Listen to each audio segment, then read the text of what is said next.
The CBS Radio Mystery Theater presents...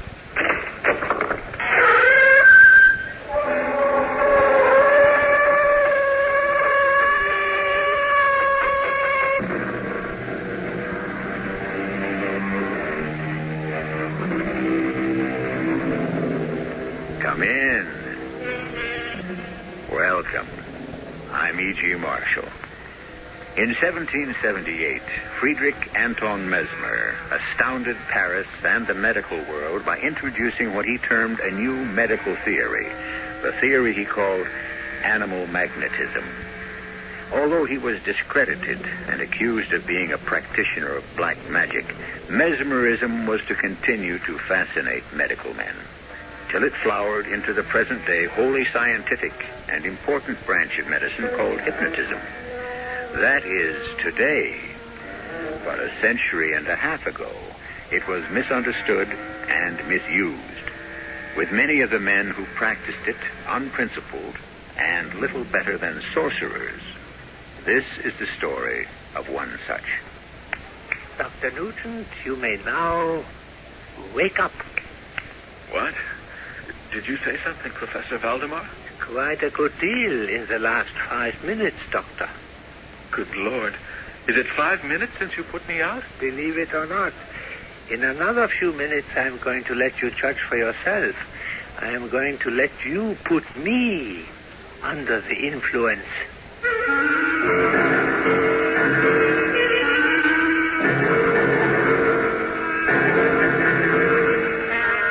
Our mystery drama, A Living Corpse, was written especially for the Mystery Theater by Ian Martin and stars Robert Dryden and Kirk Peterson.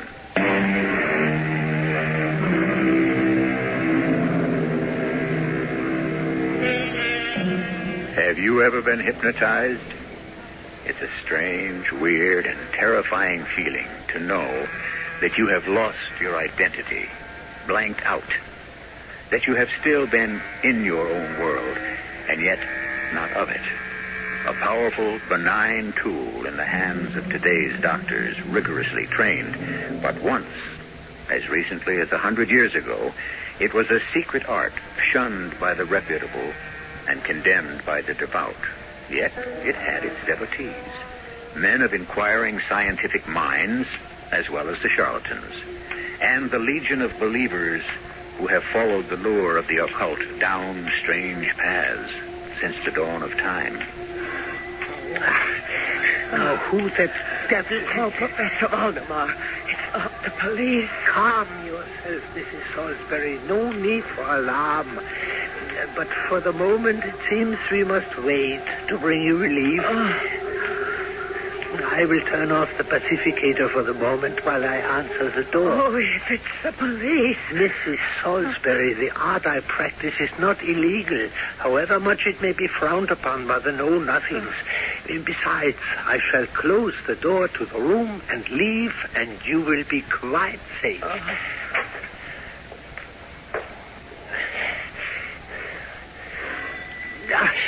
Very well, I'm coming. Coming. But better make sure. Who is it? Dr. Craig Nugent. By your appointment, Professor. Oh, one moment. Enter softly, my young physician, and keep your voice low. You were expecting me? Yeah, earlier, much earlier. Your arrival now is awkward. I'm sorry. I was held up on a case. If it is inconvenient, I could return at some other time. No. As a matter of fact, perhaps it works out all to the good. I have a patient with me I was just about to put under magnetic influence. You will have the opportunity to see and observe. Come into this room, but softly, sir. Very well, Professor Valdemar. I would have you in the same room, but the lady is anxious to preserve her anonymity. However, if you will come to this spot in the wainscoting, allow me. Just slide this small shield to one side, and it opens the eye on a portrait in the next room. You will well be able to observe the technique and practice of mesmerism. that moment, every instinct within me screamed in silent warning for me to run. But my venal ambition and unbounded curiosity nailed me to the floor. I put my eye to the back of the portrait's eye, and as clearly as if I were present in the adjoining room, I watched in jealous awe one human being attain total mastery over another. What was it? Oh, nothing at all. An errand boy. I sent him packing. Let me start the pacificator. Now I want you to relax. I can't relax. Of course you can. I want you to watch the pacificator over my left shoulder. Oh, the light is so bright. Only to begin with. Just watch. Listen to the sound and watch the spinning disc. Relax. Relax. You want to go to sleep. Sleep. Sleep. Yes. Sleep. Look deep into my eyes. Feel the magnetic influence spread to you and around you, warming and relaxing and making you drowsy. You are falling asleep. You can't fight it. Your eyes are drooping. The tension is draining away. And now, as I lay my hand on you and touch you, you are asleep. Sound asleep. You will lift your right arm to shoulder height and hold it there steadily. So.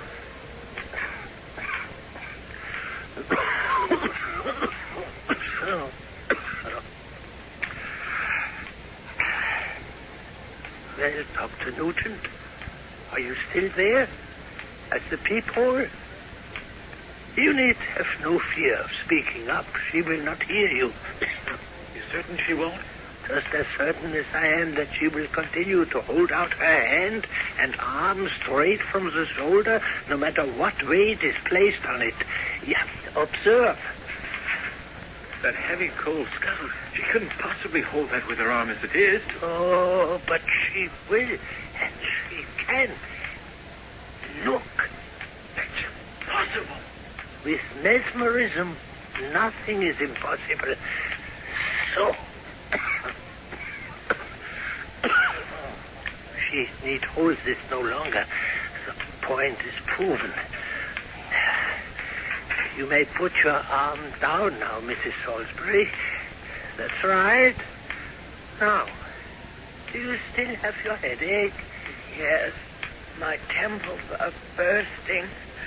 It's like a knife plunging into my brain. If I could only get some relief. Ah, you say that you would pay anything for that relief? Anything.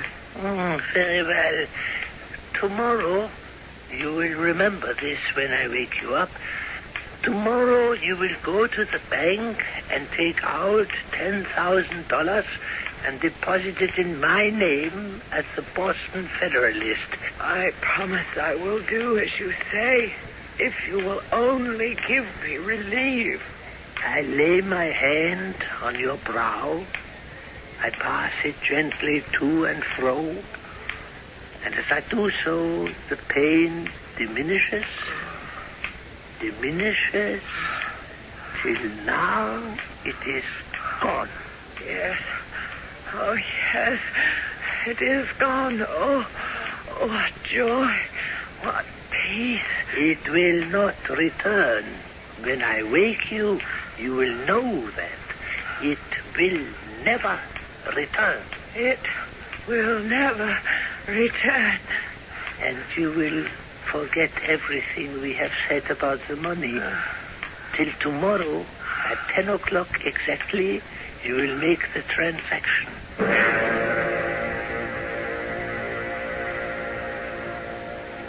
I had watched all the foregoing in open-mouthed amazement. A woman cured of incurable migraine headache, for when she woke it was gone. A woman paying him $15 for the session, but who had promised to deposit $10,000 the next day? Stunning revelation upon stunning revelation, and the most stunning of all, why this tall, cadaverous, cough-ridden man should reveal his secrets and his criminality to me. I had not long to wait for the answer to this. Well, Dr. Craig Nugent, were you edified and intrigued? Both. And astounded. But Yes? at the moment, as a doctor, perhaps intrigued more than anything. That cough of yours, sir, is that the reason you bid me here? Yes and no. Shall we sit and talk? First, I would prefer to auscultate your chest, sir. Form some opinion of... Forget it. Wiser physicians than you have examined me. The consumption is too well advanced. My death is inevitable, and in very short order. There is no hope. Then why am I here? If you will sit with me, doctor, because I certainly find myself weak and tired, I will attempt to explain. But first, let me ring for my wife. I am sure you would enjoy a glass of port as we talk. In any case, I am anxious to have you meet her. I'm sure the pleasure and the privilege is all mine. The idle phrase gagged and stung in my throat. Luana Valdemar was, as always, that vision of loveliness, scarce above my own age. Violet eyes, great and deep enough for a man to drown in. Skin that seemed translucent to an inner glow, and a dark cloud of jet black hair tumbling to her waist that set my heart pounding so loudly I thought all three of us must hear it. In one first look, I was in love, enchanted and in chains. What will you have, Dr. Newton? Port is for older men. May I suggest this brandy? My dear, this is a bright young doctor whom I expect will loom large in our future. Dr. Craig Nugent, may I present my wife, Luana. Your servant, madame. No. I'm yours. Will it be the brandy? Whatever you suggest. Luana's suggestions turn out to be more like commands. Leave us, Luana. We have much to talk about. Don't stay up too late. I hope to meet you again, Dr. Nugent. I sincerely hope so, Madame Valdemar. You will. You will. Now, off with you. Whatever you command, my husband. You are not drinking your brandy, Doctor. Oh, no, Yes, sir. It is excellent brandy. I don't quite understand why I was invited here in the first place. Of course you don't. I think if you will entertain my proposition, you and I have a great deal to offer each other. For a beginning...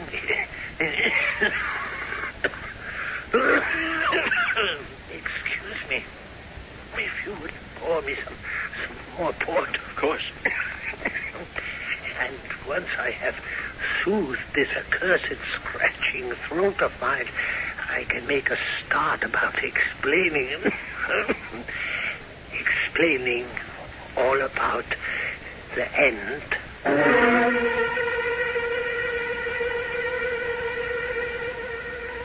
As he reaches for the glass, Professor Valdemar's tall, gaunt figure is shaken by yet another bout of the racking cough that snatches away all his breath.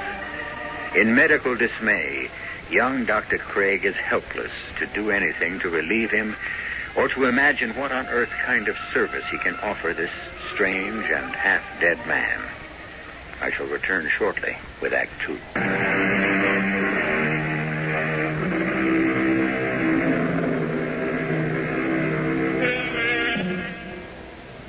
For the moment, as the smooth, mellow port seems to assuage the paroxysm of coughing by the older man, Craig has been eyeing him clinically, dispassionately.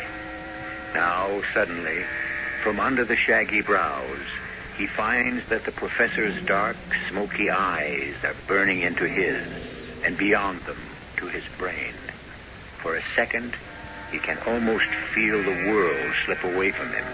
And then, with an effort, as he tears his eyes away, he finds himself his own man again. That's a wicked cough, Professor Valdemar. Yeah. I am beyond medical help. However, you might still help me. How would you like to know all my secrets? The study of a lifetime. You have the one thing I never had. That precious sheepskin, that open sesame to acceptance by everyone. I could never put anyone into a sleep or a trance. Oh, you could, if you knew the secret. All it takes is that. And you are prepared to tell me that? If you prove as apt a pupil as I believe you will, and on the giving of a solemn promise from you to me. I'm a little bewildered. I don't know what to say. You need not answer tonight. It is late and I am very tired. But I must know by tomorrow. For my time, well, I don't have to tell a doctor. My time is short. Must I make the promise before I learn the secret?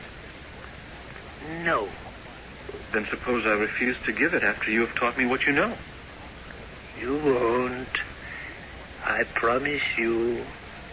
You won't.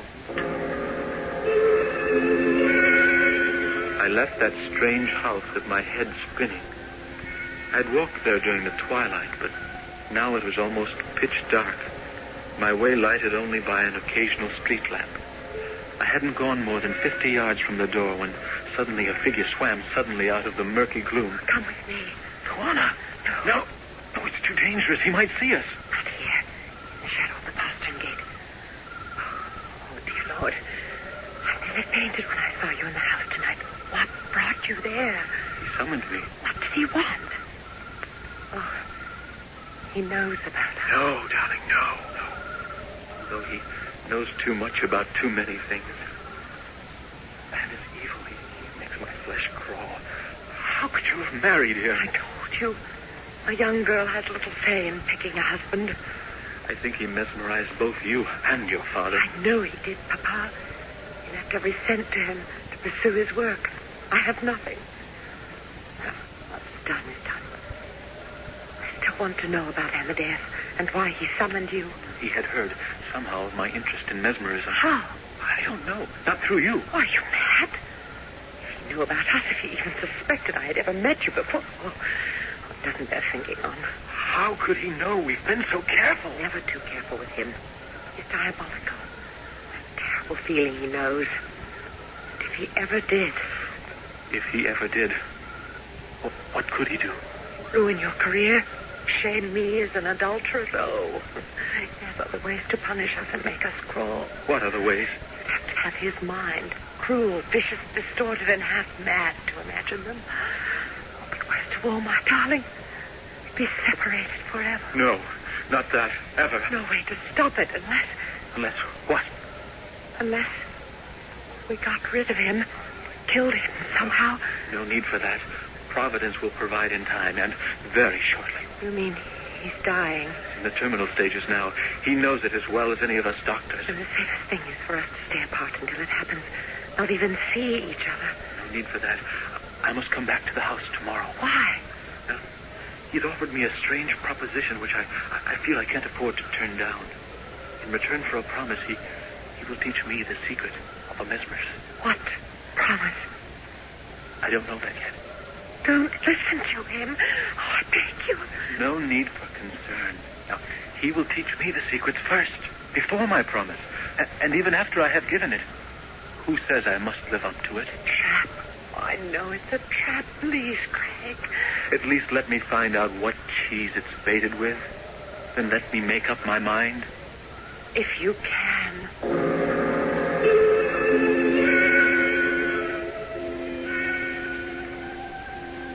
I should have listened to Luana, but other compulsions were driving me on. I don't defend myself. I was everything that Valdemar himself had named me, and I had to gamble. I couldn't pass up the chance of a lifetime. So, my young friend, you have decided to accept the bargain, yeah? At least to listen to the terms, Professor. Yes, by all means. Would you believe that I could put you in a trance in, say, 1 minute? No. Let us proceed then to test that by example rather than precept. Now, no. Please remain seated.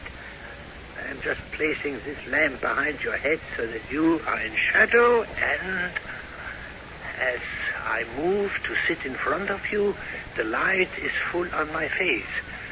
Now, I ask only one thing, that you focus your entire attention on my left eye for 1 full minute. Do not let it waver and do not interrupt. Let us both check our watches. Right. Whenever you are ready, look as I asked and indicate for me to begin. Very well. I'm ready. Look in my eye.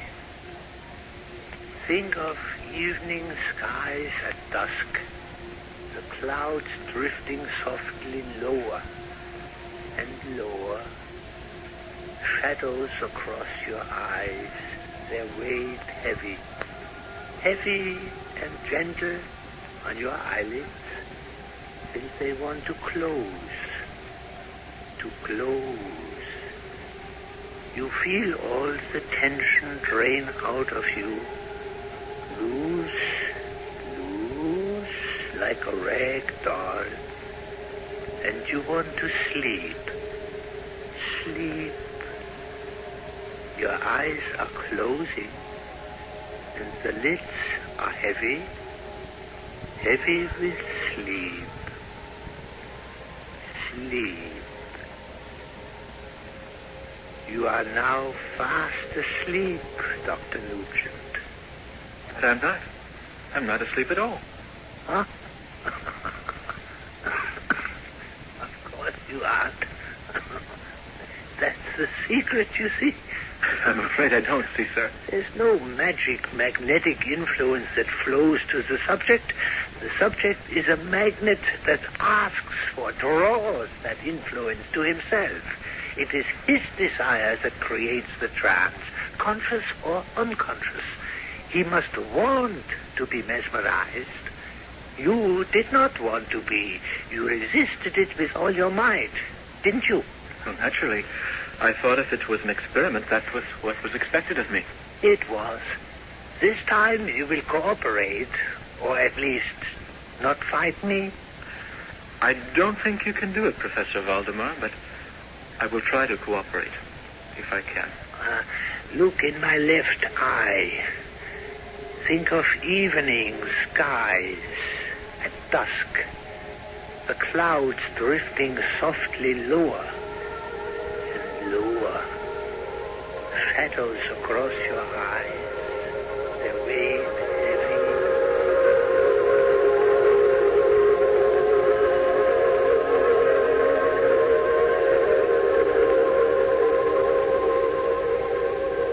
You are now fast asleep. Asleep. Dr. Nugent, can you hear me? Not even the blink of an eye, huh? I could cut your throat from ear to ear for the horns you have put on my head, and you would be none the wiser. But softly, softly, you shall be made to pay in time. First, a use for you. Dr. Nugent, I tell you now, you can hear me. Do you? I hear you. I suppose it would be useless to ask you to admit that you and Luana have been having an affair for months. Who is Luana? My wife. I just met your wife last night. For the first time? You introduced me to her. Very well. We shall leave that alone for the moment. Just to prove to you that you really were in a trance and to keep you thoroughly on edge about how much you may have revealed, I want you to forget all of this conversation, including what I am about to tell you.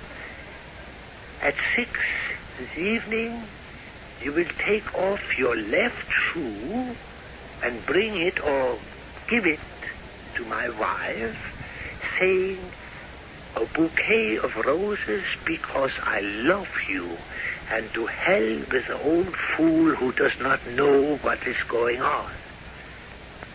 You will remember, Dr. Nugent? Yes. You may now wake up. What? Did you say something, Professor Veldeman? Quite a good deal. Did you really put me out? Believe it or not, I'm going to let you judge for yourself. I'm going to let you put me under. But first, it is time for me to ask for my payment and your promise. I hope I can deliver. So do I.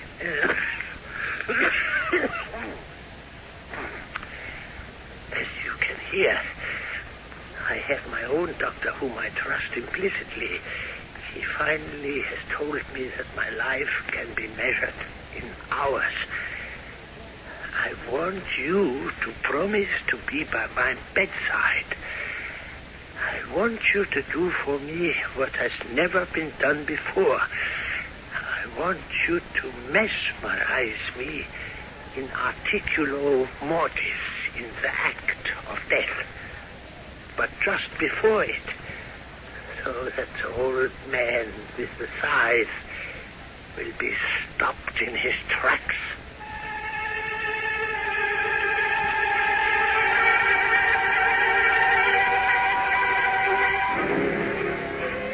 In momentary stupefaction, Dr. Craig Nugent hears and tries to absorb this amazing request.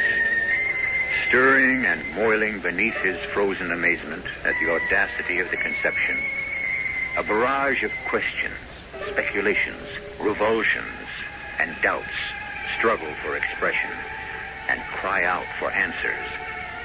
I'll return shortly with Act 3. Remember, this is before the middle of the 19th century. Physicians were just beginning to grapple with physiology, the process of life. Death, the great mystery still, and perhaps forever, was then a total one. There existed almost no apparatus to prolong life, such as is common practice today. Death then was inevitable.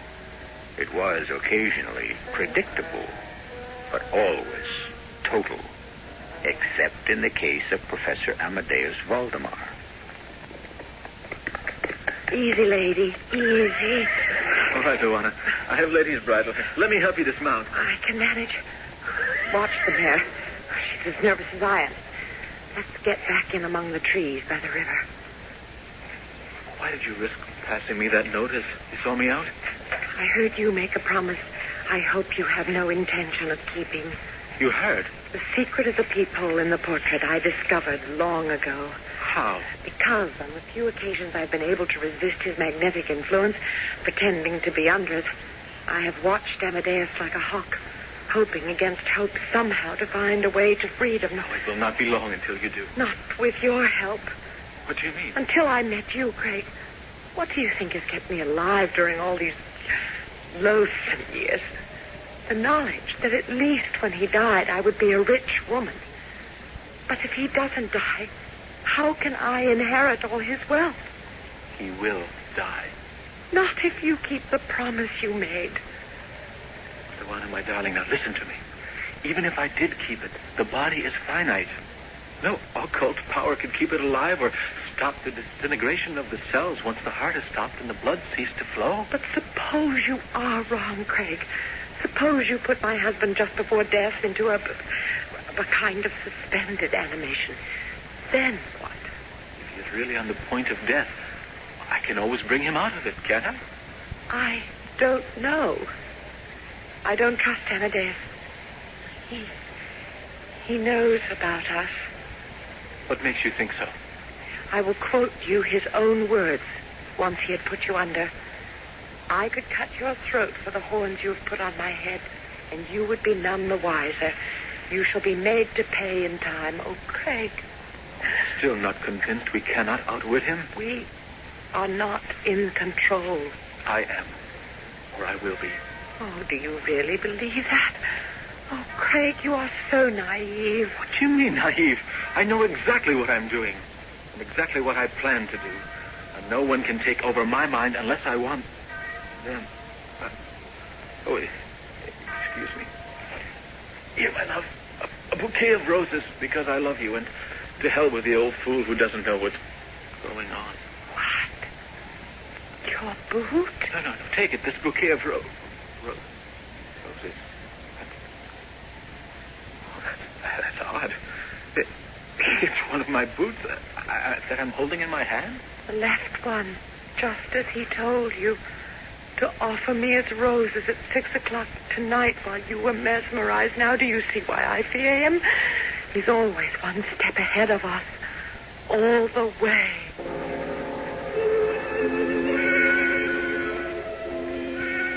The next 10 days passed in a strange torpor, a dream-like state that paralyzed all thought, made me function like an automaton. Session after session with the professor, perfecting the techniques of mesmerism, both the establishment of the trance and then the careful methods of bringing the patient out of it. No mention of anything beyond the clinical, except the closing question each time. You still do solemnly promise before death takes me that you will put me under the influence? My automatic reply, yes, sir, Professor. I do solemnly promise. Until, finally, the fatal day arrived and the messenger came to fetch me to fulfill my given vow.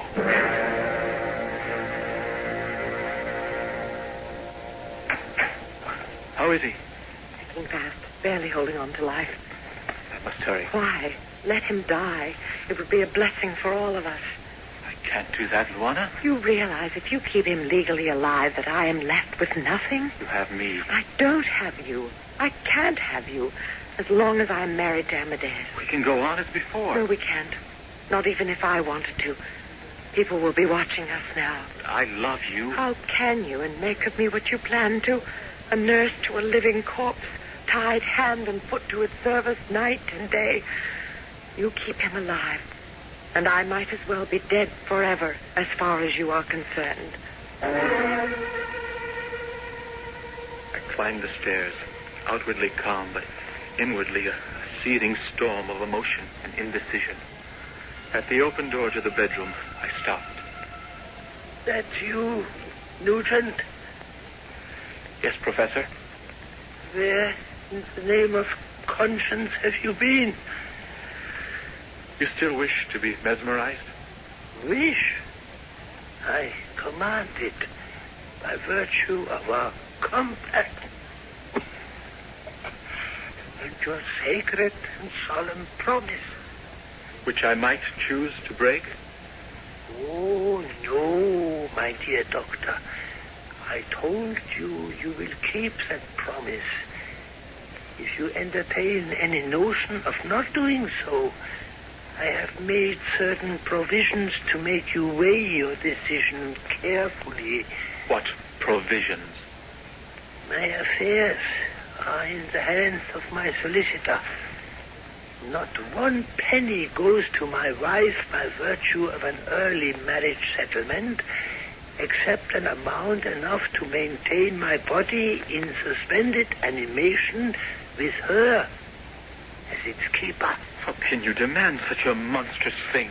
How could you, with your young body and easy morals, have done such a monstrous thing as steal her from me? I beg you to understand it was not her fault. I have no time to listen to you, sir.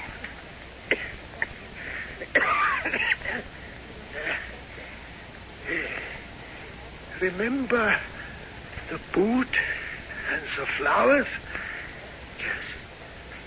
You mean... How can you even speculate on what post-mesmeric suggestions I have implanted in your brain during our sessions?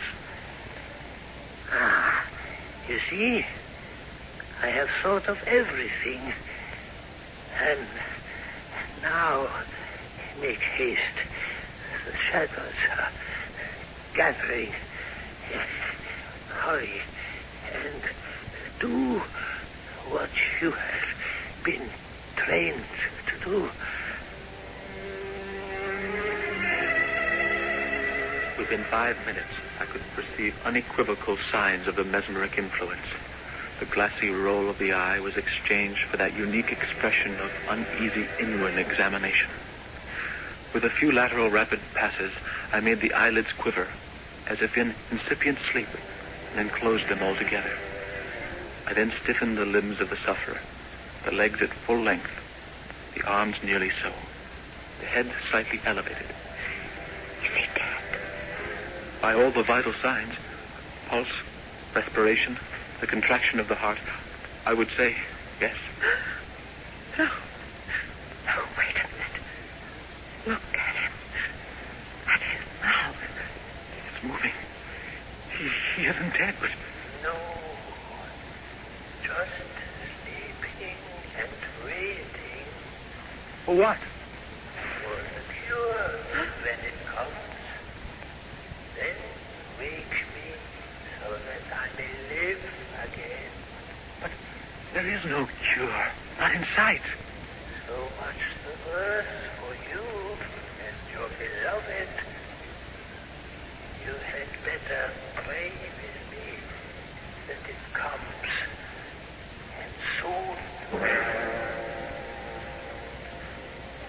So, you chose your precious conscience over me. Hush. Trust me. How can I trust you? You tried to assure me a corpse could not be mesmerized. Not quite a corpse, but soon. Now, believe me, Luana, the physical properties cannot sustain life, no matter what the mental state. It is only a matter of waiting until he dies.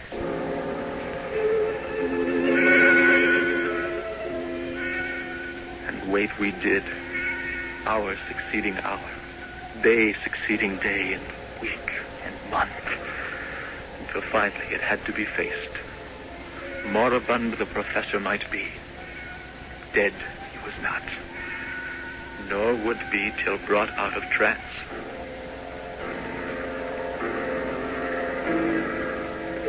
Don't you see, Luana, this has always been my way out.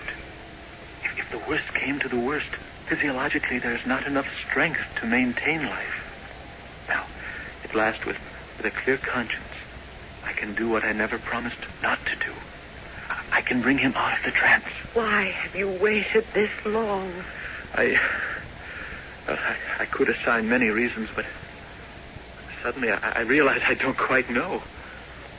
Only that we wait no longer. Professor Valdemar, can you hear me? Yes? Are you asleep? No, not asleep. What then? Dead? Or alive? Somewhere in between. What are you waiting for? A cure. There is no cure.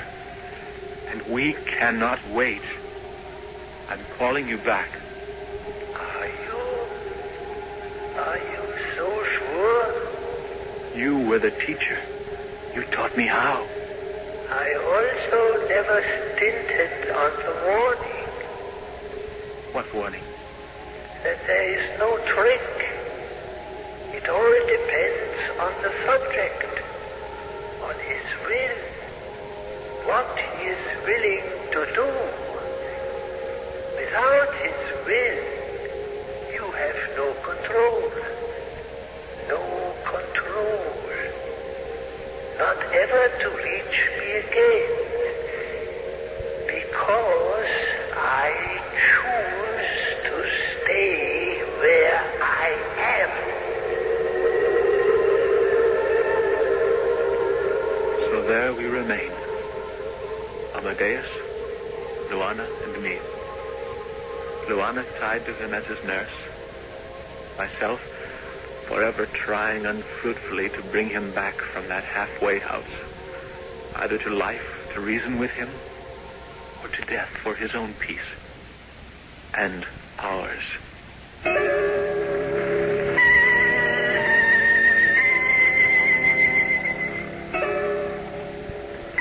In the Hall of Records, having heard this strange tale, I busied myself to look up the principles. The records are fragmentary and incomplete.